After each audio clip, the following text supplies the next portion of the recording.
नमस्कार मित्रांनो, मी उमेश जाधव पुन्हा आपल्या एका नवीन व्हिडिओमध्ये सहर्ष स्वागत करत आहे।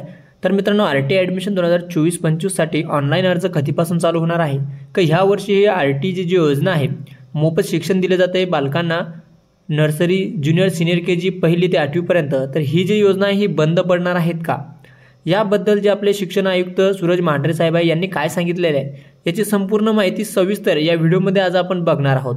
चला तर व्हिडिओला सुरुवात करूया। त्यापूर्वी सर्वांना एक विनंती आहे, चॅनलवरती जर पहिल्यांदा आला असाल तर चॅनलला सबस्क्राइब करून सोबतच घंटेच्या बटन प्रेस करून ठेवा, जेणेकरून आपल्याला आरटी संदर्भातले सर्व माहिती वेळोवेळी मिळत राहील। चला तर व्हिडिओला सुरुवात करूया। तर मित्रांनो, आरटी ॲडमिशन 2024-25 साठी खरोखर हे बंद होणार आहे का याबद्दल या ठिकाणी बघा आरटी कायद्यातील बदलांबाबत शिक्षण आयुक्त सूरज मांढरे यांचे स्पष्टीकरण काय म्हणाले ते बघा, तरच खाजगी शाळेत प्रवेश। म्हणजे या ठिकाणी काही सविस्तर माहिती या ठिकाणी दिलेली आहे। लोकसत्ता या न्यूजपेपरमध्ये या ठिकाणी शिक्षण आयुक्त जे आहे यांनी सविस्तर माहिती दिलेली आहे।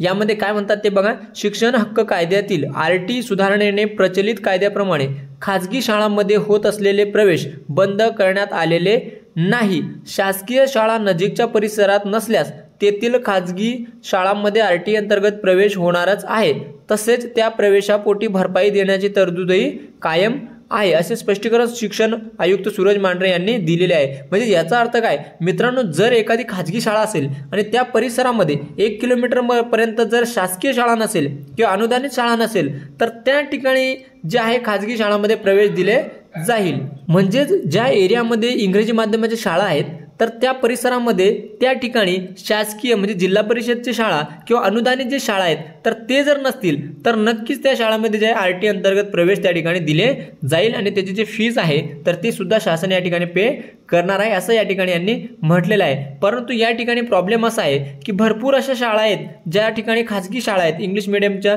शाळा आहेत, जे इंग्रजी माध्यमाच्या शाळा आहेत, तर त्या एरियामध्ये त्या ठिकाणी शासकीय शाळा किंवा जिल्हा परिषदच्या किंवा अनुदानित शाळा आहे, मग त्या शाळेमध्ये या ठिकाणी प्रवेश दिले जाणार नाही किंवा त्या शाळेना आरटी अंतर्गत विद्यार्थ्यांना प्रवेश घेता येणार नाही आणि त्याची जी फीस आहे तर ती सुद्धा शासन या ठिकाणी देणार नाही। या ठिकाणी असं क्लिअर स्पष्ट होत आहे। अजून पुढे काय म्हणतात सविस्तर आपण बघून घेऊयात, म्हणून व्हिडिओ फक्त पूर्ण बघा, स्किप करू नका, जेणेकरून संपूर्ण माहिती तुम्हाला कळणार आहे। शिक्षण विभागाने आरटी अंतर्गत होणाऱ्या प्रवेश प्रक्रियेत बदल केले आहेत, त्या बदलांबाबत शिक्षण आणि सामाजिक क्षेत्रातून साधक बाधक चर्चा करण्यात येत आहे। बदलांनुसार शैक्षणिक वर्ष 2024-25 ची प्रवेश प्रक्रिया राबवली जाणार आहे। या पार्श्वभूमीवर मांढरे यांनी सविस्तर भूमिका मांडत स्पष्टीकरण दिलेले आहे। म्हणजे या ठिकाणी 2024-25 साठी जे आरटीची जे प्रवेश प्रक्रिया आहे तर ती नक्कीच राबवली जाणार आहे। यामध्ये फक्त काही अशा प्रकारे बदल करण्यात आलेले आहे जसे की मी सुरुवातीला सांगितले आहे त्यापूर्वी। आणि ह्या वर्षी ऑनलाईन अर्ज कधीपासून चालू होणार आहे ते सुद्धा मी शेवटी सांगणार आहे, म्हणून व्हिडिओ फक्त तुम्ही पूर्ण बघा। शालेय शिक्षण विभागाचे प्रधान सचिव यांच्या अध्यक्षतेखाली 6 मे 2022 रोजी झालेल्या बैठकीत शिक्षण हक्क अधिनियमाच्या क्षेत्रीय स्तरावरील अंमलबजावणीचा सविस्तर आढावा घेण्यात आला होता।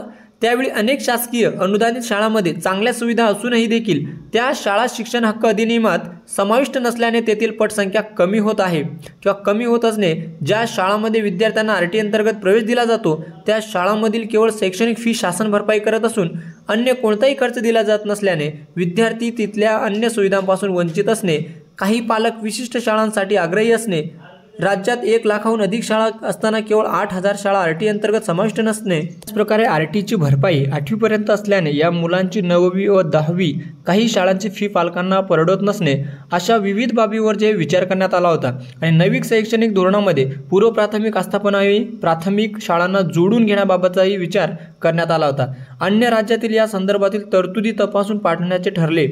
त्यानुसार कर्नाटक, हरियाणा, पंजाब अशा विविध राज्यांमध्ये या कायद्याच्या अंमलबजावणीत संदर्भात केलेल्या स्वतंत्र कायद्याचा अभ्यास करण्याचे ठरले आणि या सर्व घटकांचा सारासार विचार करून 14 फेब्रुवारी 2023 रोजी शासनाकडे सविस्तर प्रस्ताव पाठवण्यात आला आणि त्यानंतर या विषयावर शासन प्रशासन स्तरावर 2 वर्षापासून विचारमंथन सुरू होते। त्यामुळे कोणी संघटनांनी 2 महिन्यापूर्वी निवेदन दिले आणि हा निर्णय घेतला असे स्वरूप याला देणे वस्तुस्थितीला धरून नाही, असे मांढरे यांनी सांगितले आहे।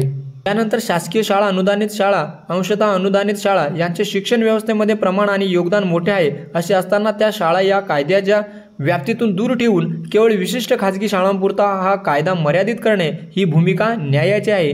न्यायाची नाही। त्यामुळे जवळपास 18 लाख विद्यार्थ्यांचे प्रवेश पहिलीमध्ये होत असताना त्यापैकी केवळ 85,000 विद्यार्थी कायद्यांद्वारे शाळांमध्ये प्रवेशित होत आहे। आणि दुसरीकडे शासकीय शाळा, अनुदानित शाळा, अंशतः अनुदानित शाळा या शाळांवर शासनाचा मोठ्या प्रमाणावर निधी खर्च होत असताना त्या शाळेतील पटसंख्या पुरेशा प्रमाणात नाही। ही विसंगती दूर करणे ही गरजेचे आहे। या स्थितीचा सारासार विचार करून व सर्व राज्यांचा अनुभव विचारात घेऊन ही नवीन सुधारणा या कायद्यात करण्यात आली आहे असे त्यांनी नमूद केलेले आहे। म्हणजे या ठिकाणी जे शासकीय शाळा आहेत, अनुदानित शाळा आहेत, तर यामध्ये भरपूर प्रमाणावर शासन खर्च करत आहे, तरी सुद्धा त्या शाळांमध्ये पाहिजे ती पटसंख्या या ठिकाणी त्यांना दिसत नाही।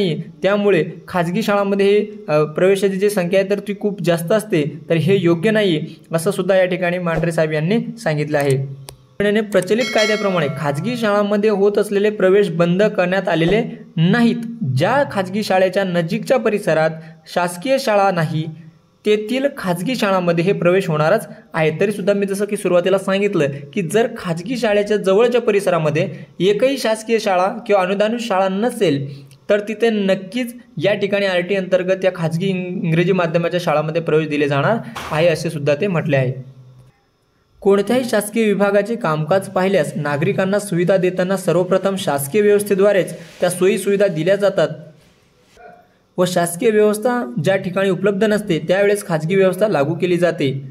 एकीकडे शासकीय व्यवस्था विना वापर ठेवायची आणि खाजगी व्यवस्थेला शासकीय तिजोरीतून भरपाई देत राहणे आक्षेपार्ह आहे असेही मांढरे यांनी सांगितले आहे। म्हणजे या शासकीय अनुदानित अंशतः अनुदानित शाळांच्या दर्जाबाबत आवाजवी नकारात्मक मते प्रदर्शित केली जात असल्याचे दिसून येत आहे। या शाळांमधून उत्तमरित्या शिक्षण घेऊन विद्यार्थी शिष्यवृत्ती आणि अन्य परीक्षांमध्ये उत्तम कामगिरी करत आहेत। राज्यभरात बहुतांश विद्यार्थी प्राथमिक शिक्षण अशा शाळांमधूनच यशस्वीरित्या पूर्ण करीत आहेत। या शाळांतूनही इंग्रजी माध्यमातून शिक्षण देण्याचे प्रभावी प्रयत्न करण्यात येत आहे। त्यामुळे या दोन्हीचा सुवर्णमध्ये नवीन सुधारणेने साधला गेला आहे असे मांढरे यांनी स्पष्ट केले आहे। या ठिकाणी प्रचलित कायद्यातील अनेक तोटे वेळोवेळी अनुभवास आलेले आहेत। या कायद्यात सुधारणा करण्याची गरज निश्चितच निर्माण झाली होती। मुळात शासन प्रशासनासमोर अनेकदा परस्परांविरोधी मागण्या मते येत असतात, त्यामुळे कसाही निर्णय घेतला तरी सर्वांचे समाधान होणे कठीण असते। लोकप्रशासनामध्ये निर्णय घेताना गणितासारखी तंतोतंत समीकरणे नसल्याने प्रत्येक निर्णयाचे फायदे आणि तोटे दोन्ही असतात।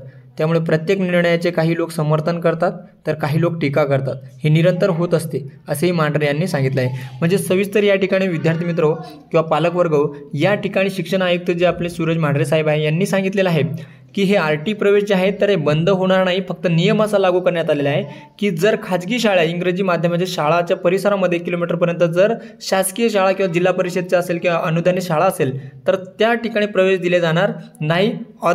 जे इतर शाळा आहेत जे लांब आहेत त्या शाळेपासून, खाजगी शाळेपासून शासकीय शाळा ज्या आहेत तर दूर असेल तर नक्कीच त्या ठिकाणी या ठिकाणी RT अंतर्गत प्रवेश दिले जाणार आहे। त्यानंतर जे शासकीय शाळा आहेत यावरती शासन खूप खर्च या ठिकाणी करत असतो, तरी सुद्धा त्या ठिकाणी विद्यार्थी संख्या आपल्याला दिसत नाही। त्यामुळे खाजगी शाळांना या ठिकाणी खर्च देऊन विद्यार्थी संख्या वाढवणे हे सुद्धा योग्य नाही असे सुद्धा त्यांचं या ठिकाणी म्हणणे आहे। आणि कोणत्याही सुखसुविधा देण्यापूर्वी या ठिकाणी सुरुवातीला शासकीय कामास या ठिकाणी महत्त्व दिले जाते, त्यानंतर खाजगी सुविधाला या ठिकाणी महत्त्व दिले जाते असं सुद्धा या ठिकाणी त्यांचे म्हणणे आहे। आणि अशा पद्धतीने जे आहे RT अंतर्गत जे प्रवेश आहे पूर्णपणे बंद नाही, परंतु फक्त हा नियम या ठिकाणी लागू करण्यात आलेला आहे। आणि लवकरच जे आहेत यानंतर ऑनलाईन अर्ज जे आहेत तर ते सुद्धा चालू होणार आहे। फेब्रुवारी एंडिंग किंवा मार्चच्या स्टार्टिंगमध्ये जे आहे ऑनलाईन अर्ज जे आहेत RTचे चालू होणार आहे। अशा पद्धतीने या ठिकाणी शिक्षण आयुक्त सूरज मांढरे साहेबांनी सर्व काही स्पष्टीकरण या ठिकाणी दिलेले आहे। अजून काही तुम्हाला शंका ढळल्यास तुम्ही कमेंट करून नक्कीच कळवू शकता। चला मग भेटू आपण अशाच अपडेट सोबत नवीन व्हिडिओमध्ये। धन्यवाद। जय हिंद, जय महाराष्ट्र।